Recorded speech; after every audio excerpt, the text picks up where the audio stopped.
The Bible Study Podcast, episode 792.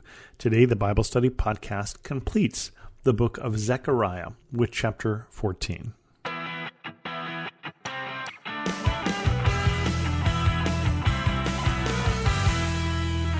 Welcome to the Bible Study Podcast. I'm your host, Chris Christensen. Zechariah 14, we're at the end. We've got 4 more chapters of the minor prophets after this in the book of Malachi, and then we'll wrap up this whole study, and I'm not sure what we will do after that. But this final chapter, the Lord comes and reigns. A day of the Lord is coming, Jerusalem, when your possessions will be plundered and divided up with your very walls. I will gather all the nations to Jerusalem to fight against it. The city will be captured, the houses ransacked, and the women raped.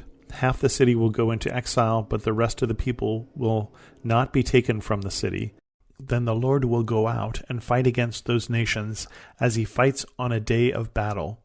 On that day his feet will stand on the Mount of Olives east of Jerusalem, and the Mount of Olives will be split in two from east to west, forming a great valley, with half of the mountain moving north and half moving south. You will flee by my mountain valley, for it will extend to Azel. You will flee as you fled from the earthquake in the days of Uzziah, king of Judah. Then the Lord my God will come, and all the holy ones with him. On that day there will be neither sunlight nor cold, frosty darkness. It will be a unique day, a day known only to the Lord, with no distinction between day and night. When evening comes, there will be light. On that day, living water will flow out from Jerusalem, half of it east to the Dead Sea, and half of it west to the Mediterranean Sea, in summer and in winter. The Lord will be king over the whole earth. On that day there will be one Lord, and his name the only name. The whole land from Geba to Rimmon, south of Jerusalem, will become like Arabah. But Jerusalem will be raised up high from the Benjamin gate to the site of the first gate to the corner gate, and from the tower of Hanel to the royal winepresses, and will remain in its place. It will be inhabited. Never again will it be destroyed. Jerusalem will be secure. This is the plague with which the Lord will strike all the nations that fought against Jerusalem. Their flesh will rot while they are still standing on their feet, their eyes will rot in their sockets, and their tongues will rot in their mouths. On that day people will be stricken by the Lord with great panic. They will seize each other by the hand and attack one another. Judah too will fight at Jerusalem. The wealth of all the surrounding nations will be collected, great quantities of gold and silver and clothing. A similar plague will strike the horses and mules, the camels and donkeys, and all the animals in those camps. Then the survivors from all the nations that have attacked Jerusalem will go up year after year to worship the King, the Lord Almighty, to celebrate the Festival of Tabernacles. If any of the people of the earth do not go up to Jerusalem to worship the King, they will have no rain. If the Egyptian people do not go up and take part, they will have no rain. The Lord will bring on them the plague he inflicts on the nations that do not go up to celebrate the Festival of Tabernacles. This will be the punishment of Egypt and the punishment of all the nations that do not go up to celebrate the Festival of Tabernacles. On that day, holy to the Lord will be inscribed on the bells of the horses, and the cooking pots of the Lord's house will be like the sacred bowls in the front of the altar. Every pot in Jerusalem and Judah will be holy to the Lord God Almighty, and all who come to sacrifice will take some pots and cook in them, and on that day there will no longer be a Canaanite in the house of the Lord Almighty. Okay, I feel like a little bit like we're reading from the book of Revelation, and you may remember from the study that we did way back on the book of Revelation, the best summary I heard of that book is, in the end God wins, and in the middle a lot happens. And that's a little bit what we get going on here is, this is the closing chapter of the book of Zechariah, and Zechariah is leaving them with a vision that in the end God wins. And I think that's the most important thing to pull from this chapter is, in the end, God wins. And in between, a lot of things happen, and some of it very confusing.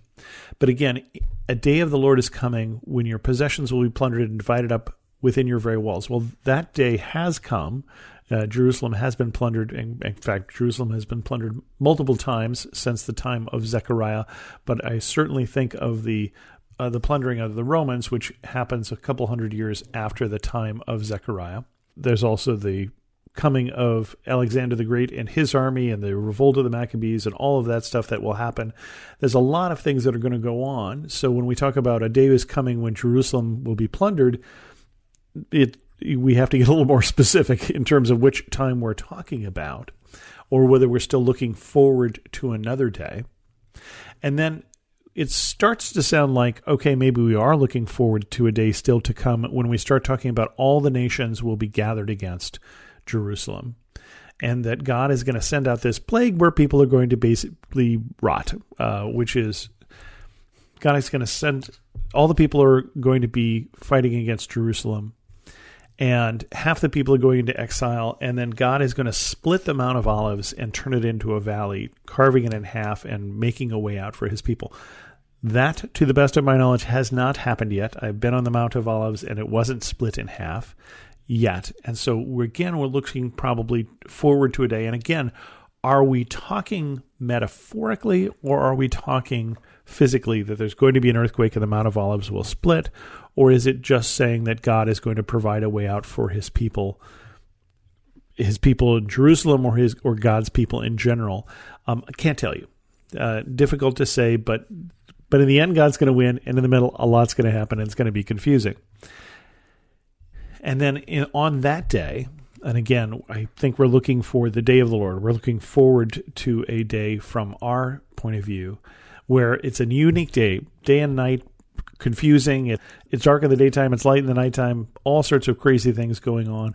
Living water flowing out of Jerusalem. Jerusalem doesn't tend to have rivers coming out of it. You may have noticed if you've ever been there before. But there's going to be water flowing to the Dead Sea, water flowing to the Mediterranean Sea, and not just like once, but in summer and winter, right? So that this is brand new water source coming out of Jerusalem. Now, when we think about water flowing out, I think about the visions, again, of John of Patmos in Revelation that talk about springs of living water. And living water tends to be, and if you think about the people of Israel being a people who live in where they do, water is life, right? If you look at the nation of Israel, it's where there is water, there is life, and where there is no water, it's rather desolate. And so in that area, especially, water is not just symbolic of life, but water really is life. And so this idea here of living water flowing out from Jerusalem may or may not be physical. It may also be spiritually that we're talking about here, but that there is life-giving water coming out of Jerusalem. There's life coming out of Jerusalem that is flowing in all directions. And the Lord will be king over all of the earth. And that's, again, something that the people are being left with here, this vision of imagine the day, remember that day is coming when it's all over and God wins. And God is king over all the earth.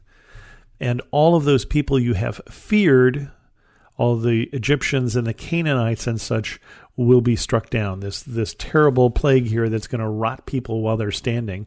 That sounds really bad, and it's going to put people into a panic. Well, I would think so. I would panic if that were happening to me. And basically that the might of God will be shown. Again, in the end, God will win, and in the middle, it's going to get very confusing. And all the wealth of all the nations gathered in, that God will bless the people that are his people, and he will bless them not just with protection, but also here with the wealth of the people around them. And then in the end, all of those who are survivors, all of those who get through this battle, through this plague, through all of that's happening, they will all come and celebrate God also. They will recognize that the Lord is Lord over all. And if they don't, they will have no reign. I mean, basically that God will show in definitive ways that God is God and there is no other. And so that is the day that the people of Israel are told to look forward to. holy to the Lord, being inscribed on the bells of the horses, the cooking pots, the sacred bowls in front of the altar, holy to the Lord. Holy to mean dedicated to the Lord, that the whole city of Jerusalem, the whole people of God will be dedicated to the Lord. Because in that day it will be obvious that the Lord is Lord of all. And that day is coming. We just don't know when. And we also don't know when it's coming for you and I. It might be coming in advance of the particular day of the Lord that we look forward to in the Bible. But with that, we're going to end this episode of the Bible Study Podcast and this study of the book of Zechariah. If you have any questions, send an email to host@thebiblestudypodcast.com, or better yet, leave a comment on this episode at thebiblestudypodcast.com. And thanks so much for listening.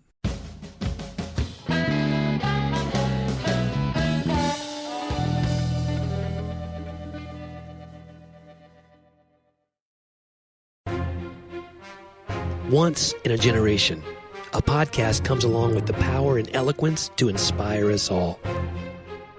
This show will entertain you while you wait for that one. Join two best friends, author and former history teacher John Driver and comedian Johnny W. for hilarious and authentic conversations about life, history, culture, faith, and everything in between. You can listen to Talk About That wherever you find your podcasts or at lifeaudio.com.